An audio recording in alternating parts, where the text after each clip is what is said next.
नमस्कार, मैं आस्था श्रीवास्तव और आप देख रहे हैं लोकनाथ।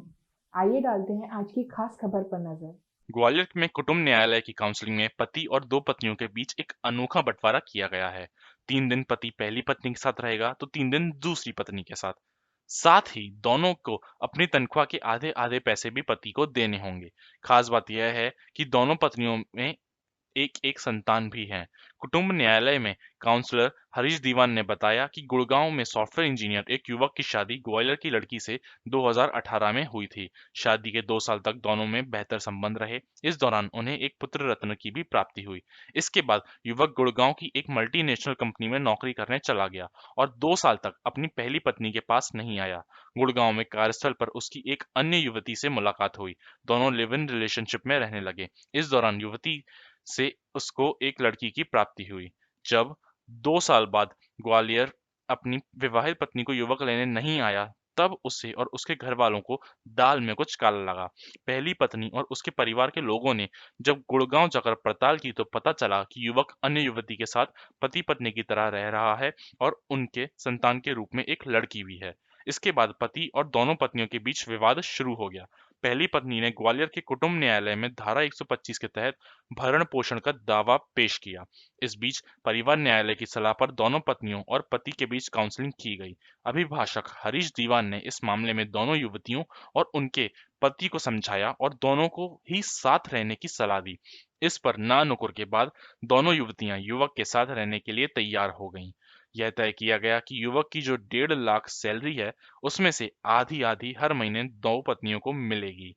साथ ही दोनों के लिए अलग-अलग फ्लैट भी खरीदे जाएंगे। इसके अलावा पति के बंटवारे के रूप में 3-3 दिन दोनों पत्नियों के यहाँ मिल रहेगा। रविवार का दिन पति स्वेच्छा से किसी भी घर में रह सकता है। काउंसलिंग की पहल पर कुटुंब न्यायालय ने भी अपनी मुहर लगा दी है। युवक सॉफ्टवेयर इंजीनियर है और किसी एमएनसी में पदस्थ है। युवक ने दोनों पत्नियों के नाम एक-एक फ्लैट कर दिया है। मामला कुटुंब न्यायालय ग्वालियर का है। इसमें रमेश की शादी 2018 में हुई थी। ग्वालियर की लड़की थी। 2 साल वो साथ में रहा। उसके बाद उसकी लड़का उत्पन्न हो गया। वो लड़की को ग्वालियर छोड़कर अपने गुड़गांव जॉब पर चला गया। जॉब पर साथ में रहने वाली लड़की से उसने लिव इन रिलेशन में संबंध बना लिए और उसको कुंवारा बताकर अपने आप को उससे शादी कर ली। शादी करने के बाद वो लड़की भी वहां रहने लगी और उसके भी लड़की हो गई। जब पति अपनी पत्नी को लेने ग्वालियर नहीं आ रहा और टाल मटोल कर रहा था, पत्नी के पर जब उन्होंने जाकर गुड़गांव में जाकर उसको पता किया तो वो तो एक पत्नी के संग में वैवाहिक जीवन व्यतीत कर रहा था। उस पर काफी विवाद हुआ और सभी समाज के लोग बैठे। बच्चों की लड़की की भी गलती नहीं थी जो जिसने वहां पर उसको कुंवारा बांध कर विवाह करा लिया था। मामला ग्वालियर कोर्ट में मेंटेनेंस के लिए आया। धारा 125 के लिए लड़की आई। लड़की से मेरी मुलाकात हुई। मैंने उसको समझाया कि आप धारा 25 का मेंटेनेंस का दावा लगाओगी, 2-4-5 हजार रुपये मिलेंगे। दहेज एक्ट लगाओगी, इससे कुछ होने जाना नहीं है। आप उसके साथ में ही रहो, साथ में रहकर ही उसके व्यवहार करो। मैंने लड़के से बात की। लड़के ने बुलाया, तो ग्वालियर बुलाया गया लड़के को।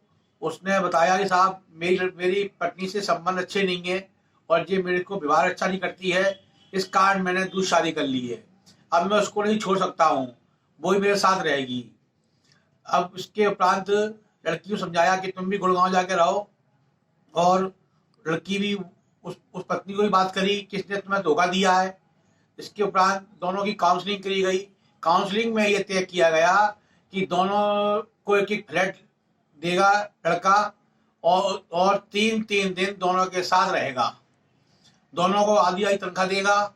दोनों के जाकर 3 दिन खाना यहाँ खाएगा, 3 दिन खाना वहाँ खाएगा और 3 दिन साथ में रहेगा।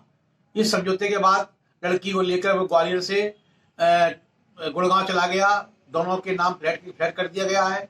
दोनों अब आपस में समझौता हो गया है। ये काउंसलिंग में किया गया है। काउंसलिंग में हरीश दीवान एडवोकेट एवं श्रीमती बबीता दीवान का सहयोग रहा है। धन्यवाद। ऐसे ही वीडियोस को देखने के लिए आप हमारे YouTube चैनल को सब्सक्राइब करें। साथ ही हमारे सोशल मीडिया हैंडल्स जैसे कि इंस्टाग्राम और फेसबुक को भी आप फॉलो कर सकते हैं।